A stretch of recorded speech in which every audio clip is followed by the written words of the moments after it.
On parle football aujourd'hui, Claudine? Tout à fait. On va parler football avec des professionnels du domaine. Effectivement, on va donc faire un peu l'état des lieux en matière de préparation des écureuils pour la Coupe d'Afrique des Nations qui se tiendra en Égypte très prochainement, c'est dans quelques semaines. Herman Amegan, bonjour. Bonjour Gilles Chris et bonjour à tous. Reporter sportif, merci d'être présent sur ce plateau. En face de vous, Jules Taboudouno, reporter sportif aussi. Jules, bonjour. Bonjour Gilles Chris, bonjour à tous. Alors, merci d'être présent tout à l'heure. Même Latif Boni va nous rejoindre sur ce plateau. Herman Amegan, le Bénin pour la Coupe d'Afrique des Nations qui va se tenir d'ici quelques semaines se retrouve dans le groupe F avec le Cameroun, le Ghana et aussi la Guinée-Bissau. Est-ce que ce groupe-là est un groupe qui doit nous faire peur en réalité?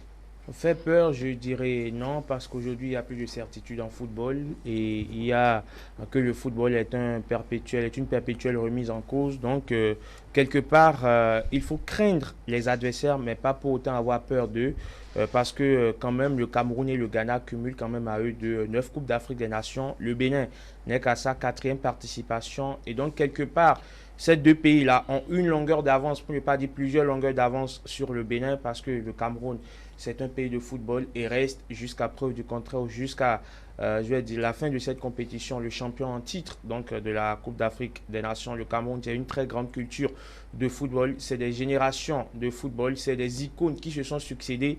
Le Ghana également, c'est quand même une vaste culture de football parce que le Ghana, c'est plusieurs participations à une Coupe d'Afrique des Nations. C'est quand même 8 finales jouées pour 4 gagnées. C'est le pays qui a joué le plus de finales en Coupe d'Afrique des Nations. Et donc, quand vous vous retrouvez dans un groupe avec ces gens d'adversaires, quelque part, vous pouvez craindre. Mais comme je l'ai dit au début, il n'y a plus de certitude en football. Le Bénin peut aller bousculer la hiérarchie. Le Bénin peut aller provoquer son destin. Et pour provoquer son destin, ça passe aujourd'hui, non pas forcément par le talent.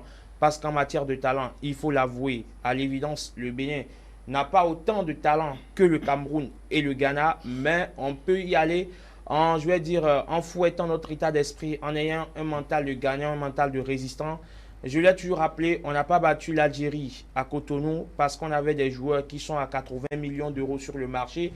On n'a pas des joueurs qui évoluent à Manchester City, on n'a pas des joueurs qui évoluent dans des grands championnats européens, mais on avait un état d'esprit de gagnant, on avait un mental d'acier, on avait un mental de résistant. Quand bien même il y avait un arbitre missionnaire, je vais nommer Jackson Pavaza, Non, le mot qui était... missionnaire Non, est à relativiser. Hein, non, écoutez, non.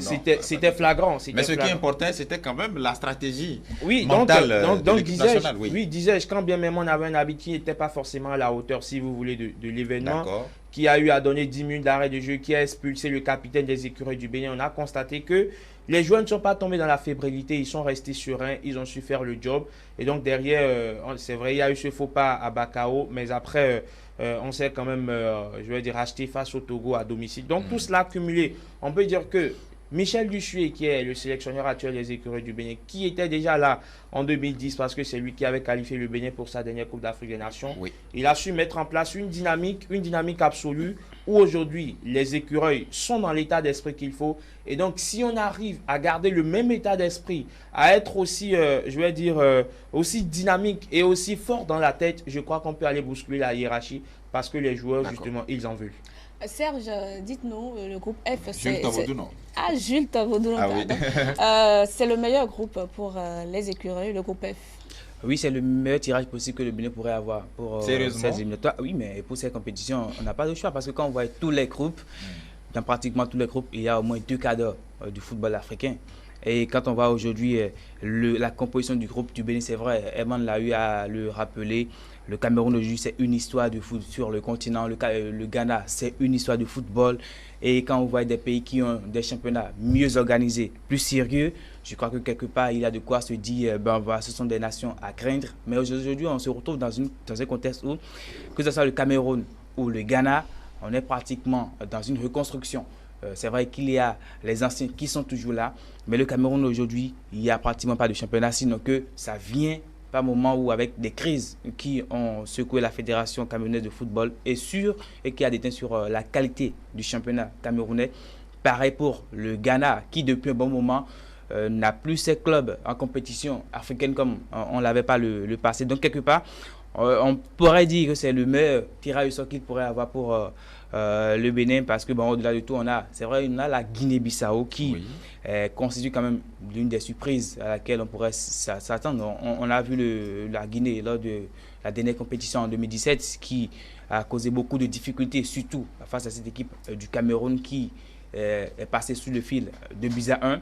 Mais on sait que c'est une équipe très joueuse. La Guinée-Bissau est venue de très loin avec une meilleure construction de football. Et on les a vus juste sur le tournoi de l'UEMOA joué à Lomé, comment ils ont battu le Bénin, même si c'était juste 1-0. Par le passé, la Guinée-Bissau n'a jamais battu le Bénin dans cette compétition, mais c'est arrivé. Mais aujourd'hui, le football reste qu'il est. Les surprises, ça peut venir à tout moment. Il y a plus de petites nations de football sur le continent. Et quand c'est comme ça, je crois que quelque part, on a de quoi se dire que le Bénin a toute sa carte à jouer dans ce groupe.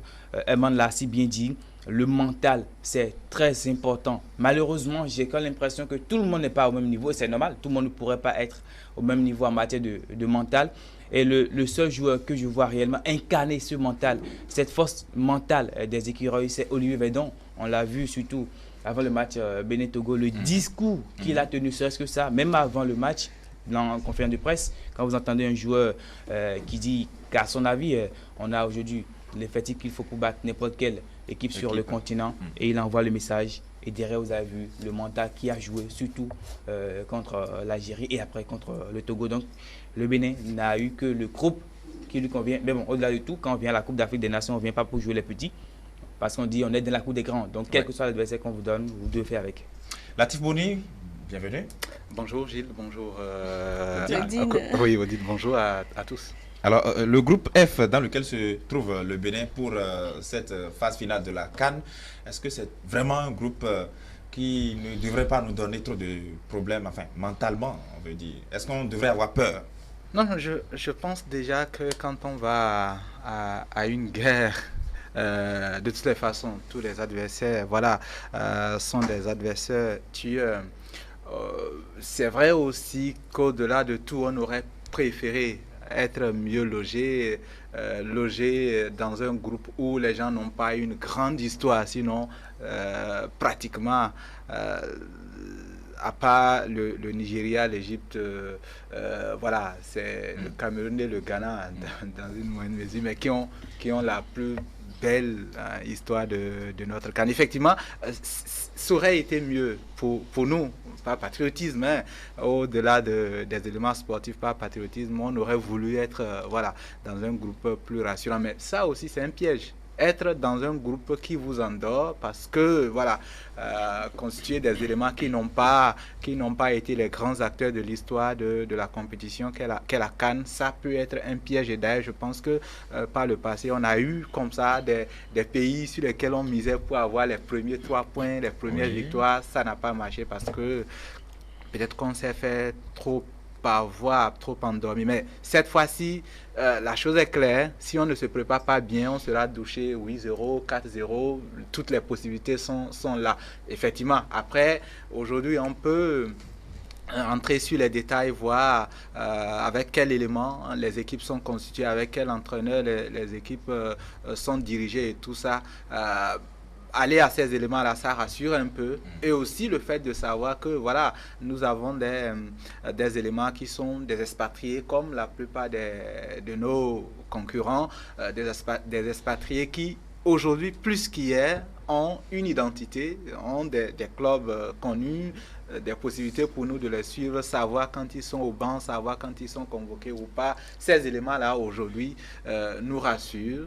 Et dans l'autre élément également, c'est le fait d'avoir un encadrement technique avec un technicien quand même qui a une, disons, moyenne histoire en Afrique. Moyenne histoire, je le dis parce que, oui, le Bénin, ensuite, il y a eu l'aventure guinéenne, la Côte d'Ivoire. On ne fait pas tout ça quand on n'a rien à dire, quand on n'a rien à proposer. Je pense qu'aujourd'hui, nous avons quand même des éléments pour ne pas trop avoir peur. Mais la peur, elle est là, parce que c'est quand même le Cameroun qui gagne même quand il est des plus mauvais. Ce pays-là, ce groupe-là, ça s'est décrit. La CAN dernière, c'est un Cameroun pas élégant, mais un Cameroun qui a su arrive gagner. à Voilà, gagner quand même la voilà. rencontre. Le Ghana, lui, rien à dire, toujours avec une particularité au niveau du jeu, toujours avec quelque chose à proposer, même quand les éléments ne sont du tout pas connus. Donc, je pense que nous avons aujourd'hui une raison d'avoir peur, mais la peur, on doit l'utiliser pour avoir un bon agenda, histoire de nous préparer, mais surtout, de puiser dans tout ce que nous avons comme orgueil pour pouvoir nous révéler. D'accord. Alors, Herman, le Bénin qui va à cette compétition avec des ambitions pas des moindres, je vais citer Michel Dussuyer qui disait le premier objectif, c'est gagner un match, parce que ce n'est jamais encore arrivé dans l'histoire du Bénin. Deuxième objectif, c'est franchir l'étape des huitièmes de finale. Et ensuite, troisième objectif, rentrer le plus tard possible. Dites-nous, est-ce que l'entraîneur béninois a les moyens de ses ambitions? Alors déjà, il faut savoir que les ambitions de Michel Dussuyer sont assez clairvoyantes parce que quand on s'appelle le Bénin, on ne va pas à la Coupe d'Afrique des Nations avec des certitudes. Quand on s'appelle le Bénin, on ne va pas à la Coupe d'Afrique en disant on ira la gagner parce qu'on est jusqu'à notre 4e participation. Il faut que les uns et les autres descendent de leur piédestal. Ceux qui pensent qu'on peut déjà aller gagner la Coupe d'Afrique des Nations, je crois que si ça arrive, on va ranger cela dans la catégorie des exploits. On ne va jamais ranger cela dans la catégorie de la normalité. Si le Sénégal gagne la Coupe d'Afrique aujourd'hui, ça relève de la normalité. Si l'Égypte gagne, ça relève de la normalité. Mais si le Bénin gagne, ça relève de l'exploit. Donc Michel Dussuyer, déjà, la première ambition, c'est d'aller gagner un match à la Coupe d'Afrique des Nations. Ce n'est jamais arrivé pour le Bénin. Le Bénin en 3 participations, c'est 6 matchs joués pour 5 défaites et un match nul. Face au Mozambique en 2010, c'était 2 buts partout. Oui. Et donc déjà, c'est d'aller gagner un match de Coupe d'Afrique des Nations et maintenant chercher à progresser et rentrer le plus tard possible, comme il a dit, parce que lorsque vous commencez la compétition et que vous voyez qu'il y a un concours de circonstances pour vous et que les voyants sont ouverts, alors si vous pouvez aller la gagner, pourquoi vous en priver? On a vu la Grèce en 2004 gagner l'Euro. Ce n'était pas forcément l'équipe la plus flamboyante d'Europe. Ce n'était pas forcément l'équipe la plus brillante. Mais elle a quand même gagné l'Euro. Il y a également de ces surprises-là qu'on a eues dans le football. On a vu une équipe d'Islande sortie de nulle part et aller quand même jusqu'en quart de finale de l'Euro. On a vu également d'autres équipes. Le Portugal, même il a gagné avec des matchs nuls. Voilà, même le Portugal qui a gagné l'Euro en 2017. En 2016, est quand même sorti des poules avec 3 points ou 4. A été repêché donc, dans la catégorie des meilleurs 3e et finalement a été sacré championne maintenant. Quand on s'appelle le Portugal et qu'on a Cristiano Ronaldo dans ses rangs, c'est également une autre histoire. Donc pour moi, l'essentiel déjà, c'est d'aller gagner un premier match, les prendre match par match. Oui. Pour moi, c'est bien qu'on joue le Ghana d'abord, le Cameroun ensuite et la Guinée-Bissau après. Et ce match contre la Guinée-Bissau peut se révéler comme étant une finale parce que ce que les gens perdent de vue, les gens pensent que la Guinée-Bissau, ouais, c'est l'adversaire le moins capé. Évidemment, c'est un fait. C'est l'adversaire le moins capé dans le groupe parce qu'ils sont juste à leur 2e participation à une Coupe d'Afrique des Nations. Mais n'oublions pas que la Guinée-Bissau est une équipe très très joueuse et compte quand même dans ses rangs. Celui-là qui a marqué le plus beau but de la dernière Coupe d'Afrique des Nations, je vais parler de Piketty, qui avait inscrit un joli but. Et également, qu'ils ont dans leur rang un certain Zezino, qui est aujourd'hui le capitaine du FK Senica, club de première division slovaque, club dans lequel évolue également le Béninois Désiré Segbe Azanko. Donc, ils ont également de ces binationaux-là, portugais, d'origine portugaise, d'origine capverdienne, qui sont dans la formation et qui constituent aujourd'hui un groupe. La Guinée-Bissau, c'est un pays assez taiseux qui a pris le temps de travailler en sourdine avec un sélectionneur local, Bassirou Condé, qui a pris le soin ou qui a eu tout le temps de faire tout le travail. On ne les avait pas vus venir parce que le Bénin les battait de façon ritournelle au tournoi de l'UEMOA à 4-1, 3-0. Donc, on avait pris... Et ce qui est resté dans l'inconscient collectif, c'est que, ou dans la conscience collective, c'est que quand on évoque le nom de la Guinée-Bissau, ouais, on les battait tout le temps au tournoi de l'UEMOA. Ça serait une erreur de penser aujourd'hui que la Guinée-Bissau, c'est l'adversaire le plus fragile parce que ça peut poser un handicap, surtout quand on sait que, comme nous également, la Guinée-Bissau a des ambitions. Justement, Jules Tavodounon, pour pouvoir atteindre ces objectifs de Michel Dussuyer, il faut du travail. Qu'en est-il aujourd'hui de la préparation des écureuils? Est-ce qu'on a d'abord un effectif assez convaincant pour pouvoir jouer une CAN aujourd'hui? effectif assez convaincant pour jouer une CAN ou pas. Je crois que déjà si on est qualifié, c'est conclu. Exactement. Déjà si on est qualifié, c'est conclu la jouer. C'est parce qu'on a un effectif qu'on a fait les éliminatoires. Les On matchs a fait 6 éliminatoires matchs. et la phase finale, généralement, il n'y a pas de des comparaison. matchs, là-bas, il n'y a pas de match aller-retour, Oui. certes, mais là-bas, il n'y a Chaque pas... match est décisif. Exactement, il n'y a pas à se dire on joue devant notre public, parce qu'au-delà de tout, vous jouez dans un pays étranger, mais je dis quand même, c'est vrai, le football, il faut avoir des qualités individuelles dans l'effectif, il faut avoir des joueurs techniques, mais au-delà de tout, le football, c'est une question d'équipe. C'est le collectif qui prime d'abord. Même vous pouvez avoir une équipe où les meilleures individualités se retrouvent, mais quand il n'y a pas le collectif, c'est compliqué. On a vu le Sénégal en 2017 qui a un effectif qui avait l'un des effectifs les plus intéressants de la compétition, mais on sait comment le Sénégal a été éliminé après par le Cameroun. Donc aujourd'hui, avec l'effectif que le Bénin a, on a des joueurs qui ne sont pas forcément, qui n'ont pas des noms ronflants, qui ne jouent pas dans des clubs de haut niveau, qui sont pour la plupart des joueurs évoluant en division inférieure, en Ligue 2, des joueurs qui pour la plupart jouent le maintien avec le club dans le championnat. Il y en a qui ont été relégués dans le championnat. Au-delà de tout, il ne reste que eux-mêmes, la personne, ce qu'on appelle l'honneur à défendre pour les Béninois. Moi, je dis quand même, comme ils aiment eux-mêmes le dire, on a des joueurs qui, au-delà de tout, devraient miser sur le collectif. Et je crois qu'aujourd'hui, Michel Dussuyer l'a compris. Ce n'est pas pour rien qu'il opte beaucoup plus pour le 3-4-3 dans son système, où il sait qu'il n'a pas forcément des joueurs à vocation autant offensive. Aujourd'hui, quand vous sautez Stéphane Cesseron du milieu de terrain du Bénin, il y a un sérieux problème et lui-même il le reconnaît. Là où il y a plus de difficultés aujourd'hui, c'est en milieu de terrain. Il y a plus de défenseurs, d'attaquants que de milieu de terrain intéressants.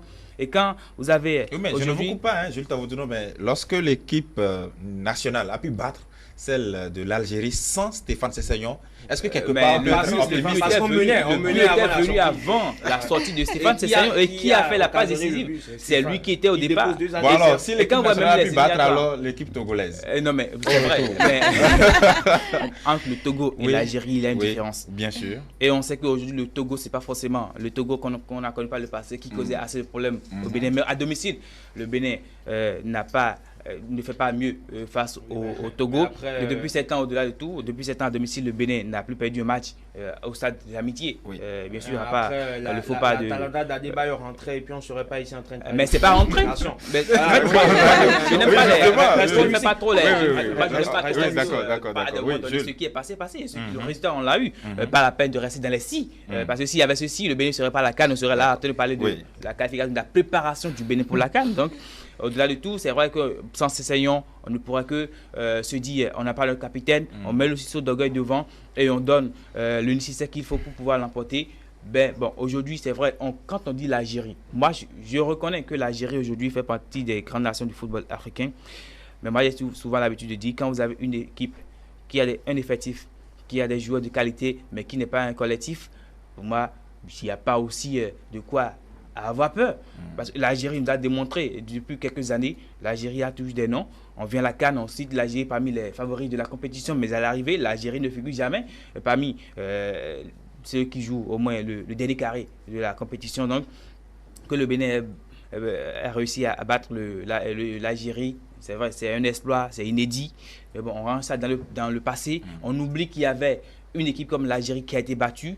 Maintenant, le plus important, c'est le Cameroun qu'on aura à rencontrer. C'est le Ghana qu'on aura à rencontrer. Ce Ghana qu'on avait battu ici en 1-0 lors des éliminatoires couplés CAN 2010, Coupe du Monde 2010. On va retrouver ce Ghana, mais dans des contextes.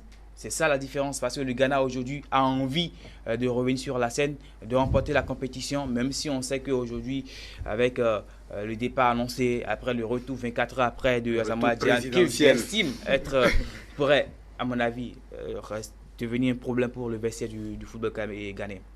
Latif Boni. Oui, d'abord, avant de revenir sur, on va dire, les objectifs précis que vous avez rappelés, c'est dire comment est-ce qu'il ne faut pas exagérer dans l'espérance et comment est-ce qu'il ne faut pas non plus désespérer entièrement. C'est que, au-delà de tout, quand on a connu ce Bénin-là depuis 2005 à aujourd'hui, il y a quand même une évolution. N'oubliez pas que dans ce pays-là, on nous a concocté du néant pratiquement une équipe junior en 2005, mais qui a marché. Quand je dis néant, c'est qu'on n'avait pas extraordinairement un championnat, voilà, comme ça, flamboyant. Et donc, que les gens ont eu l'intelligence de concocter... Voilà, la génération de Abou Maïga. Et donc, ça veut dire quoi?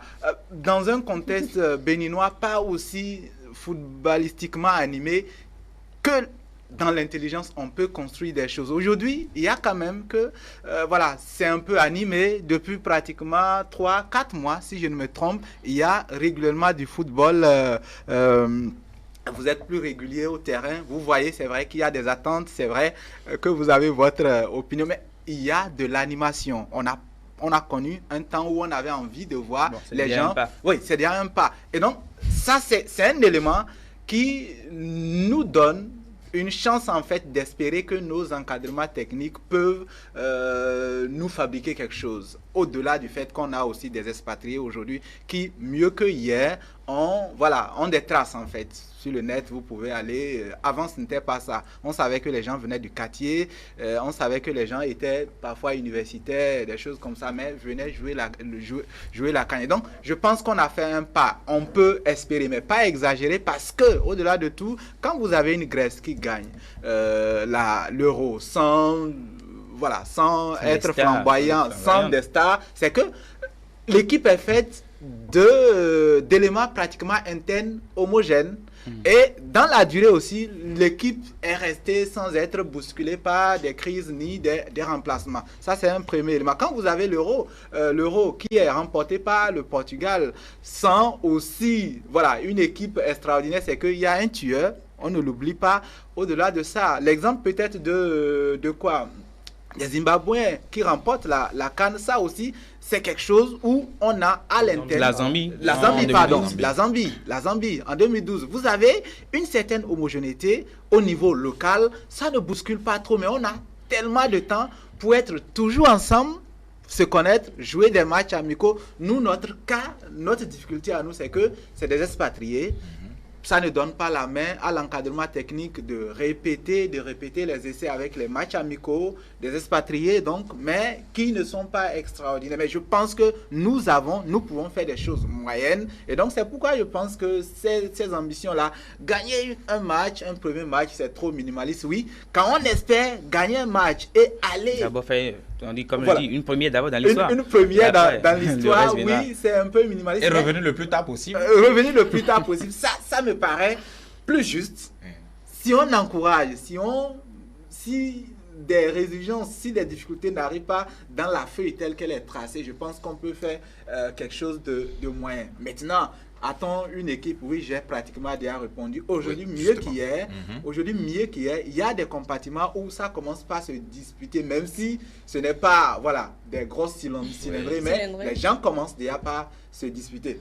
Et l'autre chose, cette dépendance, je pense que c'est parce que nous l'avons. Sinon, on aurait déjà trouvé la solution à ça. Parce qu'au-delà de tout, il y a une certaine jeunesse qui se réveille. Aujourd'hui, on a ça fait que au niveau local, je veux dire dans le championnat, les gens ne cherchent pas. J'ai suivi le coach qui dit qu'il a regardé, mais qui n'a rien trouvé. J'ai dit alors là, ça m'inquiète parce que oui, il fallait bien regarder. Si on n'avait que ça, si on n'avait que ce championnat-là, vous avez une vingtaine d'équipes qui jouent week-end, milieu de semaine, pratiquement. La CAN a un autre niveau. Oui, la CAN a un autre niveau, mais parmi nos expatriés, il y a des gens qui jouent des championnats qui ne sont pas, qui ne rassemblent pas, qui ne rassemblent pas 10 en division d'honneur en France. C'est beaucoup mieux que jouer le championnat béninois. C'est pas que je dévalorise le championnat béninois. Mais aujourd'hui, le niveau du championnat béninois, le niveau du championnat béninois n'est pas encore de telle sorte à ce que, un joueur peut être parachuté du championnat Non, pas local pour parachuter, vous la avez- sélection nationale. Mais ça pourrait Vous constituer avez- une pépinière ça quand peut même. s'assembler avec Vous avez, S'il vous non, plaît, s'il vous vous avez, plaît, vous avez. il faut qu'on s'écoute. Je voudrais qu'on puisse recentrer un peu ce débat-là. On ne va pas forcément apprécier le niveau du championnat national puisque ça vient encore de renaître, on va le dire Absolument. ici. Donc, on Absolument. va un peu donner du temps pour que le moteur prenne. Mais si c'est Michel Dussuyer qui parle, qui énumère ses objectifs, est-ce que ça peut peser? Étant donné que c'est au moins sous lui qu'on a pu obtenir un point à la Coupe d'Afrique des Nations, est-ce que si c'est la personnalité de Michel Dussuyer qui a ses objectifs, on peut avoir des résultats? Alors Michel Dussuyer aujourd'hui, c'est vrai, Latif l'a rappelé, il a une renommée, je veux dire, moyenne sur le continent parce qu'au demeurant, sa référence, c'est des quarts de finale donc, à la Coupe d'Afrique des Nations. Il n'a jamais franchi cette étape, même avec la Guinée. Donc, quelque part, c'est que Michel Dussuyer, il connaît un peu le continent, il connaît le niveau du football africain, il sait comment s'y prendre, ce n'est pas un novice sur le continent. Donc déjà, prenant ce bout-là, on peut dire que Michel Dussuyer est aujourd'hui la personne la mieux adaptée pour diriger le Bénin. Même lorsque vous prenez l'effectif de l'ensemble des sélectionneurs qui viennent à cette CAN, à part Hervé Renard, je ne vois pas qui est encore plus ancien sur le continent que Michel Dussuyer. Les autres, c'est ceux-là qui sont venus après, les Sébastien de Sabre, même Clarence Seedorf, lui, qui est venu tout récemment, qui a découvert Donc, le football. qui ne connaissait Qui pas ne grand-chose du connaissaient football pas africain. grand-chose du foot africain. Maintenant, il y a ceux-là qui ont fait confiance à des sélectionneurs locaux. Je vais parler du Sénégal avec Aliou Cissé. Je vais parler également d'un autre pays. Bon, bref, Ça reviendra. ça va Le venir. cas de la Guinée-Bissau, par Le exemple. cas de la Guinée-Bissau également avec Bassirou Kondé. Bref, donc Michel Dussuyer aujourd'hui, c'est la très bonne pioche pour les écureuils du Bénin. Parce qu'on le voit déjà qu'il a fait passer le Bénin, l'équipe du Bénin aujourd'hui a passé un cran. L'équipe du Bénin a aujourd'hui un cran au-dessus par rapport à ce qu'on voyait par le passé. Aujourd'hui, le nom du Bénin résonne beaucoup plus, peut-être pas avec furie, mais avec beaucoup plus, je vais dire, d'inquiétude qu'auparavant. Lorsqu'auparavant, les adversaires voulaient jouer le Bénin. Oh, c'est le Bénin, quoi. C'est prenable. Et ça se prend. Et ça, donc aujourd'hui, quand on évoque le Bénin, c'est avec beaucoup plus de respect.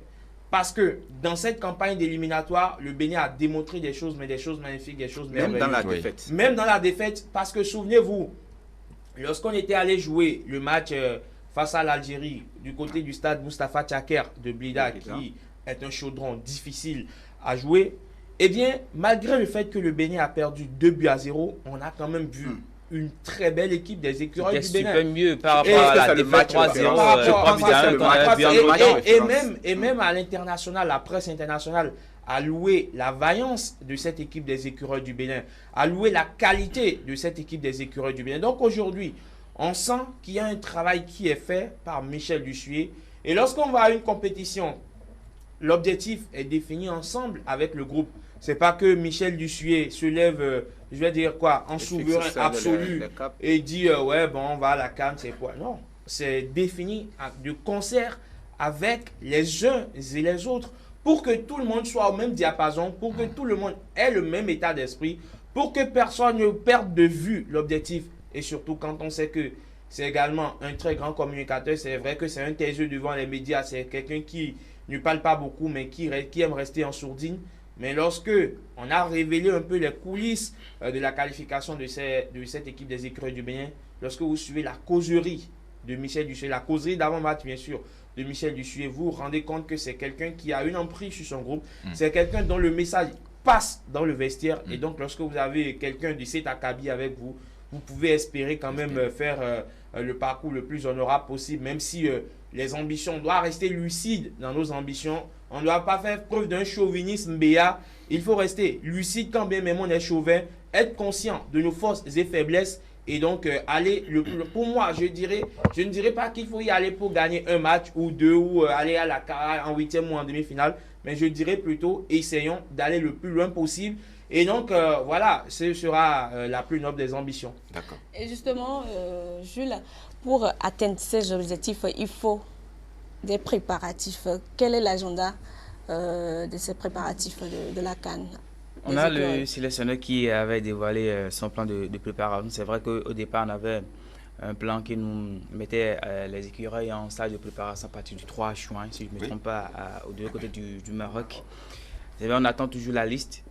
Il a dit qu'il n'aime pas sortir de pré-liste. On nous annonce la liste pour le 28, si je ne me trompe pas. Il y a normalement une première vague qui devrait débarquer à Cotonou pour un pré-stage avec un système internat, avec un mode internat, avec des joueurs qui vont, après la séance d'entraînement, rejoindre leur famille. Bon, au-delà de tout, ils en ont aussi besoin. Après autant de temps passé loin de la famille, il faut à un moment donné se ressourcer, comme on le dit, et on va évoluer ainsi avant que le Bénin, le chef de l'État, ne fasse la remise officielle du drapeau, comme on le dit, pour les envoyer en mission. Et quand vous recevez le drapeau national, c'est un signal fort, c'est beaucoup, c'est un message important, parce que vous allez défendre le football de toute une nation, tant bien que même aujourd'hui, on sait que le championnat béninois est en train de... on est en train de relancer le championnat béninois. Le football est à la relance au Bénin. Il faut quand même y aller, défendre pour montrer qu'au-delà de tout, même si on n'a pas le meilleur championnat possible, on a quand même de quoi espérer. Je crois que c'est ça le message le plus important que transmet la simple cérémonie de remise de médailles et de drapeaux à l'équipe nationale avant qu'ils ne partent au Maroc pour le stade de préparation. Je crois que c'est après le stade de préparation, au cours du stade de préparation, ils auront 2 matchs amicaux à livrer, la Guinée et la Mauritanie, si je ne me trompe pas.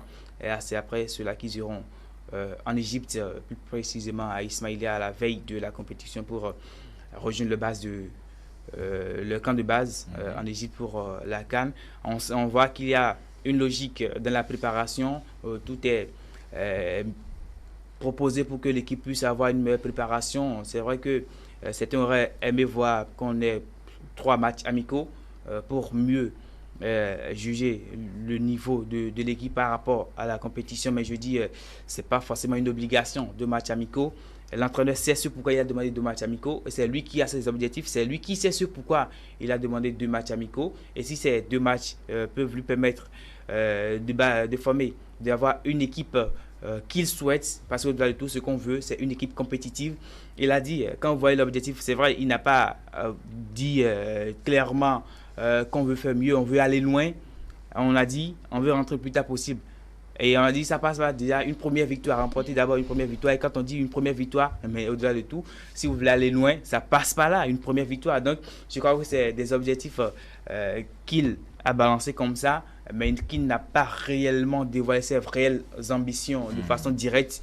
Il essaie juste de les camoufler pour qu'on n'espère pas trop au-delà de ce dont on est capable. Mais au-delà de tout, je crois que il y a un plan, ça va bien concocté pour que les écuries puissent mieux se préparer pour aller à l'assaut de cette compétition à laquelle le Bénin va passer pour la 4e fois de son histoire. Et qu'aujourd'hui, au-delà de tout, le Bénin est attendu à cette compétition, parce que si vous avez réussi lors des éliminatoires à battre une équipe comme l'Algérie, même si vous avez chuté après face à une équipe comme la Gambie, de la manière la plus mauvaise, à mon avis, parce que perdre 3-1 face à une équipe de la Gambie, surtout quand vous menez, et après, derrière, vous encaissez 3 buts. Bon, et comment encore 3 buts en 10 minutes. C'est là que moi j'ai peur en fait pour l'équipe nationale, parce qu'on est sur une série d'inconstances. On peut faire mieux aujourd'hui, demain on livre une mauvaise prestation, et quand on ne garde pas la constance dans une compétition, ça crée beaucoup de difficultés dans la suite de la compétition. Vous commencez par le Ghana, après le Cameroun, puis la Guinée, et si déjà vous arrivez à faire un bon match face au Ghana, vous pouvez dire bon, on peut gérer face au Cameroun avant de voir la Guinée.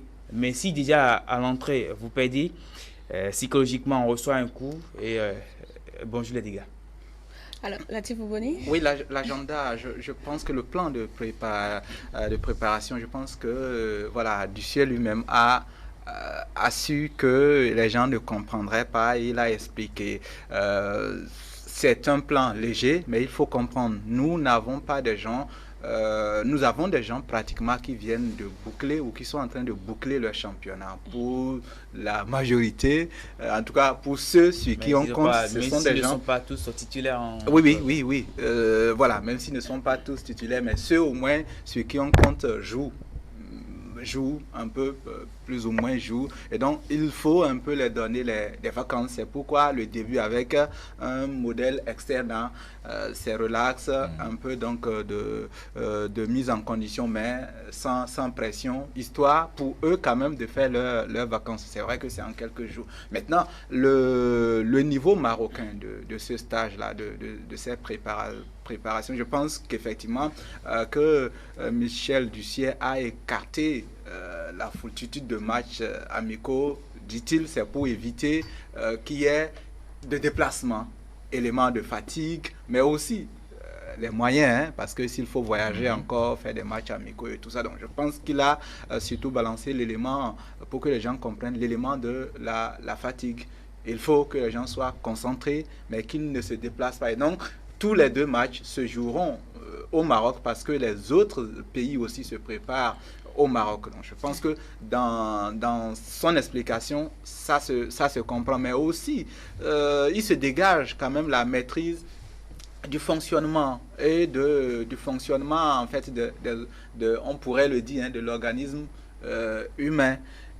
Nous sommes pratiquement à un temps, on va dire, transitoire pour les joueurs. Quand vous gérez mal, ils vont peiner à entrer en compétition. Je pense que c'est un Michel Ducier qui, en la matière, dégage une certaine expérience quand il explique son plan de préparation. Alors, ceci dit, pour nous, le plus important, c'est le fait déjà qu'on attende pour voir ce qu'il propose comme feuille comme on va dire, comme liste, parce que ça sera l'un des éléments qui va nous permettre de comprendre en réalité son plan. Au-delà de tout commentaire possible sur le choix de 2 matchs ou pas. Donc je pense qu'aujourd'hui, l'élément important, c'est cette feuille-là qu'on attend pour voir la nouveauté que Michel propose. Sinon, déjà, on peut anticiper sur l'attitude de son équipe. Si c'est pratiquement les mêmes éléments qu'il avait, on sait pratiquement l'attitude qu'ils auront, on va dire, face à leurs adversaires. Mais l'autre chose, c'est que quand on fait bonne mine face à l'Algérie, bonne mine à Lomé et aussi à Cotonou, face aux équipes qui sont considérées comme des équipes quand même un peu moyennes, et qu'on chute face à la Gambie, moi je pense que ça révèle une chose qui peut-être est connue de tous, c'est que quand il y a des assurances avec notre équipe nationale, il y a toujours des surprises désagréables. Elle aime l'adversité. Dans le même temps, vous êtes unanime que le football a ses surprises. Hein? Oui, je suis d'accord. Mais surtout chez les écureuils, quand il y a de la certitude, il y a toujours des surprises, le plus souvent désagréables. Elle aime l'adversité. Dans une adversité intense, elle perd, mais parfois c'est pourquoi on a été pour un moment habitué au terme défaite honorable. Oui. C'est en fait ça. Vous avez des écureuils qui font face à la Côte d'Ivoire, qui est, on va dire, au cime de sa gloire. Oui, les écureuils font bonne impression. Vous avez les écureuils qui affrontent le Ghana pratiquement qui va à la Coupe du Monde et finit accidentellement en cas de finale. Mais les écureuils, ils se comportent bien. Mais quand vous avez des écureuils face à la Gambie, ça donne ce que ça donne. D'accord. Herman Amegan, dans le cadre de cette préparation, il faudra aussi doper leur morale. Et c'est très important, à mon avis, l'état d'esprit même des écureuils. Est-ce qu'il ne faudrait peut-être pas aussi un spécialiste dans ce sens pour s'occuper de leur morale? Un spécialiste pour s'occuper de leur morale. Si on en a, alléluia. Un préparateur psychologique peut-être. Un préparateur psychologique, si on en a, alléluia. Maintenant, si on n'en a pas, on ne va pas s'en plaindre non plus. Parce que c'est quand même des professionnels qui savent ce qu'ils veulent. Maintenant, n'oublions pas que le staff de Michel Ducier sera renforcé. Il a annoncé. On annonce la venue d'un kiné de plus. On annonce également la venue d'un deuxième entraîneur adjoint qui va s'occuper du découpage, du montage des vidéos. Parce qu'il faut des séances vidéo avant pour pouvoir analyser la tactique des adversaires, pour pouvoir évaluer les forces et les faiblesses donc, de l'équipe adverse. Si Michel Ducier doit s'en occuper lui-même, ça va en faire un peu trop pour lui. Si Moussa Latouni doit s'en occuper alors qu'il doit également gérer les séances d'entraînement, gérer ci et ça va faire un peu trop. Et donc, il y a un deuxième adjoint qui sera là, qui va s'occuper de cela. On nous annonce également à la venue d'un ostéopathe, donc je crois bien. Et donc, tout ça, c'est pour que l'équipe soit mise dans les meilleures conditions. Les joueurs, eux-mêmes, ils l'ont rappelé, durant je dois dire, toute cette campagne d'éliminatoire, et c'est le lieu sans doute de saluer le ministère du Tourisme, de la Culture et des Sports, avec à sa tête le ministre Oswald Omeki, qui a mis les bouchées doubles pour que l'équipe soit préparée dans de meilleures conditions. On a un vol qui était affrété à chaque fois pour les écureuils du Bénin pour dans tout leur déplacement. Il fallait jouer 2 matchs en moins d'une semaine. Alors qu'il fallait jouer 2 matchs en moins d'une semaine. Il y avait un vol qui avait été affrété spécialement pour les écureuils dans leur déplacement. De l'Algérie notamment. Donc tout cela a permis à l'équipe de reprendre confiance. On a mis l'équipe dans de meilleures conditions. Les joueurs également l'ont témoigné que les conditions de préparation de match aujourd'hui sont mieux par rapport à ce qu'ils avaient connu par le passé. Donc, si on reste dans cette même dynamique, maintenant qu'on est qualifié, je sais ou j'espère qu'on va encore mettre les bouchées doubles pour que les joueurs soient dans de meilleures conditions, parce que vous le savez mieux que moi, on réfléchit mieux dans un palais que dans une chaumière. Et donc, si on met les joueurs dans les conditions qu'il faut, si ils sont, je vais dire, ils doivent penser qu'au football, ne serait-ce que le temps que va durer la compétition, je crois que voilà, on va quand même espérer, même pas espérer dans la démesure, maintenant espérer de façon très, très lucide. Donc, pour moi, ce plan de préparation qui a été concocté par Michel Dussuyer, il en est le responsable et il en sera également le comptable. Donc, quelque part, moi, je ne trouve pas de faille en la matière parce que je ne suis pas un spécialiste de préparation d'équipe. Michel Dussuyer, il est payé pour ça, c'est son job. Maintenant, nous, on est là pour analyser les résultats et j'espère que les résultats seront à la hauteur des espérances du peuple béninois. Maintenant, il ne faut pas également mettre la barre très haut parce que si on est trop, je vais dire... trop rêveur peut-être. Si on n'est pas, non? Trop rêveur. Si on est trop rêveur, la désillusion sera à la hauteur du degré de notre rêve. Et donc, je crains qu'on ne puisse descendre brusquement d'un piédestal qui va créer un électrochoc. On sait ce qui s'est passé en 2010. Et moi, c'est justement là que j'attends les autorités. On est à une 4e participation à une Coupe d'Afrique des Nations. On n'est pas encore un méga pays de football. Même si la campagne n'est pas forcément à la hauteur de ce qu'on avait souhaité, il faut quand même garder cette osmose, il faut garder cette ambiance et également faire venir des joueurs qui entre-temps auront progressé, pas rentrer dans la démesure. On sait ce que ça a donné après 2010, quand il y a eu ce que vous savez, le mot qu'on a sorti, qu'on a appelé la dissolution. C'est que derrière... C'était pas les mêmes contextes. C'était pas les mêmes contextes, mais écoutez, c'était quand même... Ça a eu ses effets. Parce qu'on a vu même à la CAN, des joueurs qui ont refusé de jouer, des joueurs qui ont déchiré le maillot, des clubs de une question, oui, Claudine, une question. Jules, ça implique directement le rôle que les autorités doivent jouer dans cette préparation des écureuils pour qu'ils reviennent avec peut-être un bon résultat. Quel devrait être le rôle des autorités? Non mais c'est pas moi de leur donner le rôle que ces autorités devraient jouer. Les autorités en question, elles savent très bien ce qu'elles ont à faire. Si entre-temps, le ministère, surtout la Fédération béninoise de football. Exactement, la fédération, et moi, même si je dis, ça vient un peu tardivement, j'ai appris normalement aujourd'hui, la fédération se retrouve à son siège pour discuter de la préparation de l'équipe nationale pour la CAN, même si j'estime qu'on est venu un peu trop tard parce qu'on est à un mois de la compétition. Il fallait y penser un peu plus tôt. Bon, peut-être à moins d'1 mois, oui. Peut-être qu'entre-temps, il y avait des décisions qui ont été prises, mais que tout le monde n'était pas encore informé, qu'il fallait informer. Peut-être, on ne sait pas. On a vu pour le match, par exemple, Bénin-Togo, on a vu comment le ministère et la fédération ont travaillé pour mieux préparer cette rencontre, pour que l'équipe nationale puisse s'en sortir vainqueur. Et bon, on sait que sur le terrain, on connaît les désordres qu'il y avait eu après sur le terrain, mais bon, tout ça aussi relève de l'histoire.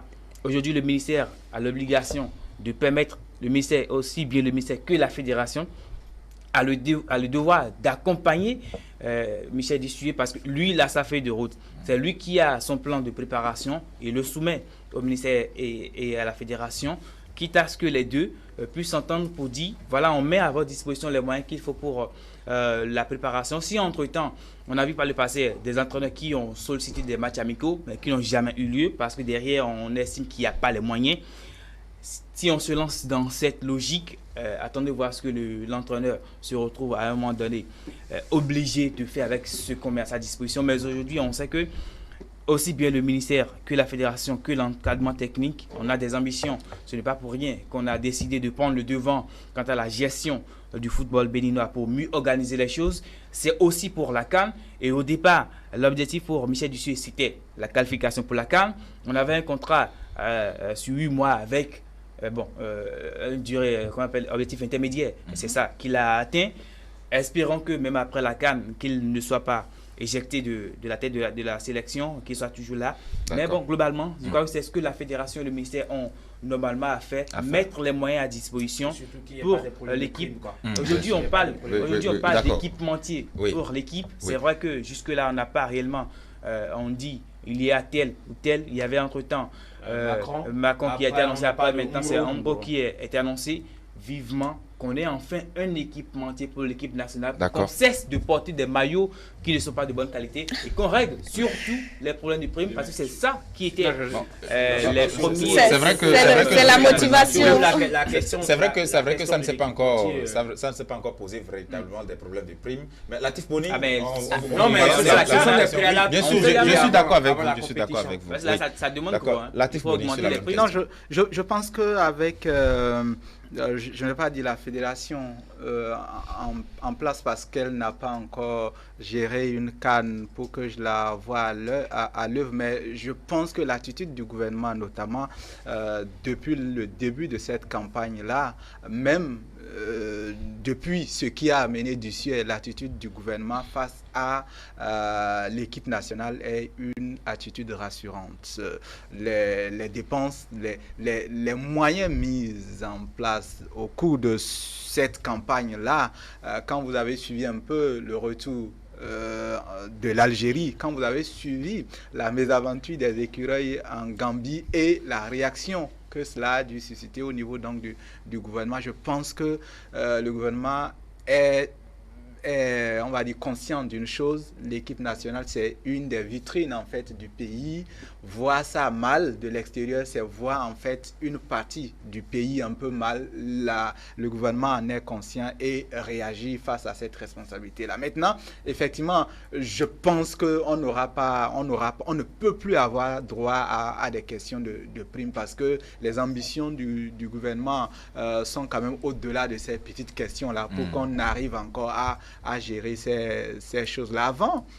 Avant, une fois encore, on ne peut pas parler de l'équipe nationale d'aujourd'hui sans se référer à avant. Avant, il y avait, que ça soit en coulisses ou même parfois face à la presse, des internationaux qui ne voulaient pas embarquer parce que c'était de la merde entre griffes. La qualité des billets, les types de billets qui font souffrir pratiquement, fait tout le pourtour de l'Afrique parce qu'on voulait forcément faire des économies.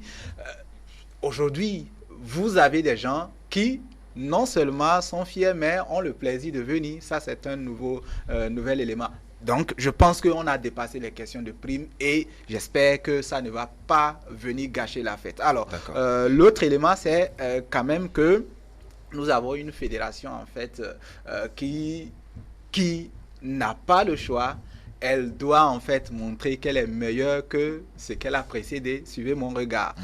L'autre élément sur ce que dit Jules, quant à l'assise ou les échanges prévus, je pense que c'est les fédéraux et les responsables de clubs. Donc ça ne voudra pas dire qu'au niveau fédéral, les gens n'avaient pas encore déjà travaillé. Je pense que peut-être qu'il y avait des décisions qui étaient prises. Tout à fait. Au niveau fédéral, les gens ont eu une dynamique. Donc il fallait quand même échanger avec les responsables de clubs à qui il est promu d'ailleurs des chèques. Voilà. C'est en fait une certaine mise au point pour que le monde sportif, le monde footballistique soit au même niveau d'information. Je pense que nous avons une dynamique intéressante. Ma crainte, quand je me réfère au dernier match, ma crainte, c'est la gestion des foules. Les foules, c'est surtout au niveau de ces supporters qui, je l'espère, seront nombreux. Et ça fait justement la transition vers la prochaine question. L'aventure, comment on dit, l'aventure angolaise nous est restée à travers de la gorge. J'espère qu'au niveau de la manipulation des foules, ça ne sera pas comme au stade la dernière fois. Les gens sauront être à la hauteur. C'est peut-être heureusement que la CAN ne se joue pas à domicile. On sait aussi que cette qualification à la CAN ne s'est pas faite sans les supporters. Qu'est-ce qu'on va espérer pour cette CAN-là concernant les supporters, Eman? Alors les supporters, il faut le dire, ils ont été d'un grand atout pour les écureuils du Bénin, surtout pour les matchs à domicile, parce que le Bénin a fait carton plein, 3 matchs, 3 victoires à domicile. On est également même allé chercher un point précieux à Lomé avec plus de 1000 supporters qui se sont déplacés, avec une forte mobilisation. Bon, c'est vrai que mais les Togolais n'ont pas fait pareil. Les Togolais n'ont pas fait pareil. Parce qu'au-delà de tout, les Togolais étaient dans une situation plus compliquée que le Bénin. Non, écoutez, bon bref. Maintenant, la CAN va se dérouler en Égypte à Ismaïlia. Tout va dépendre maintenant de la politique de la fédération et du gouvernement pour envoyer les supporters de l'autre côté de la terre égyptienne. C'est vrai que ceux qui ont le portefeuille bien nanti peuvent se déplacer personnellement pour aller supporter les écureuils. Oui. Sans doute vous, bon, maintenant, on verra. Donc, pour ceux-là qui vont se déplacer en foule, en tout cas, que le gouvernement et le ministère et la fédération feront déplacer, je crois qu'il faut déjà régler au préalable les problèmes de visa, les problèmes liés au transport, les problèmes liés à l'hébergement, à la restauration, tout et tout. Parce que souvenez-vous, en Angola, en 2010, on a eu un reportage qui relatait les mauvaises conditions dans lesquelles étaient les supporters. Il ne faudrait pas que ces genres de situations soient encore remises sur le tapis. Il faut que les supporters soient mis dans de meilleures conditions, qu'on puisse déplacer le nombre qu'on peut gérer. Pas déplacer pour déplacer, parce que l'Égypte, c'est un pays assez particulier, c'est pas un pays comme les autres. Donc, il faut déjà que les uns et les autres prennent conscience de cela. Ça ne sert à rien de déplacer 2000 personnes alors que vous n'avez pas l'assurance de pouvoir, je vais dire, gérer cette troupe-là, le temps que va durer la compétition. Donc, faire déplacer le nombre de supporters qu'on peut gérer et régler toutes les questions liées à les questions administratives et diplomatiques. Je vais rappeler tout à l'heure le visa et toutes les autres questions. Oui, ce sera aussi la même question pour vous deux aussi. En 30 secondes chacun, je vous prie. Je crois que le Bénin aujourd'hui va évoluer hors de ses bases habituelles, mais le public, on sait que ça compte beaucoup. Parfois, vous savez, vous retrouvez à être supporté par même des supporters qui ne sont pas forcément les vôtres, parce que la qualité de jeu que vous produisez les intéresse et puis ils décident de vous accompagner. Mais moi, je dis, c'est peut-être le moment aussi pour l'association, le Conseil national des supporters de commencer par aller beaucoup plus dans une autre direction, aller chercher les partenaires. Ailleurs, les supporters, ils ont des sponsors, ils ont des partenaires et ce sont eux qui les appuient aussi dans leur voyage, même si l'État y met du sien. Aujourd'hui, il va falloir que les supporters aussi jouent leur partition. C'est vrai, il faut que l'État appuie les supporters pour le déplacement, qu'on y envoie le maximum de supporters qu'il faut. Mais le plus important, c'est d'avoir le nombre qu'il faut pour pouvoir gérer dans la moindre mesure pour que derrière, on ne se retrouve pas après à créer comme surtout même quand vous êtes allé très loin avec l'Angola CAN 2010, rappelez-vous juste des éliminatoires de la CAN 2017 avec le déplacement à Bamako. On sait tout ce que ça a donné avec les difficultés qui ont suivi. Oui, mais justement, parlant du rôle des supporters, c'est aussi vis-à-vis des écureuils. Même si on ne se déplace pas en Égypte, il y a les réseaux sociaux aujourd'hui où on peut déstabiliser l'équipe nationale aussi. Oui, je pense qu'on est conscient de tout cela. Non, il y a une certaine convergence. On a plusieurs querelles qui nous divisent au Bénin, mais il y a une certaine convergence autour de l'équipe nationale. Pour cela, je pense que tout le monde œuvre pour que notre équipe, on va dire, soit de plus en plus mieux vue parce que c'est elle qui nous représente à ce niveau-là. Alors, au-delà de ça, je pense qu'effectivement que Jules et Herman ont rappelé une particularité. L'Égypte, dans la gestion en fait des foulées, même dans la gestion des questions d'État, est un pays un peu militaire, ne l'oublions pas, donc rigoureux. Et ça, il faut que les gens l'intègrent déjà dans les démarches. En Angola, oui, on peut vous faire un petit coin à l'aéroport. On a vu ça, ou dans une place publique, voilà. Mais en Égypte, parce que surtout, les questions de terrorisme à certaines, à certaines zones donc, de ce pays-là. L'instabilité aussi politique. Oui, je pense que les gens ne vont pas faire dans les détails. Il nous faudra vraiment être minutieux dans nos calculs et dans nos déploiements. L'État est conscient sans doute de tout ça. Merci Latif Boni, vous êtes à ETL. Je le reporter sportif, ainsi que Herman Rodrigue Amegan. Merci de votre présence sur le plateau de la causerie de ce vendredi.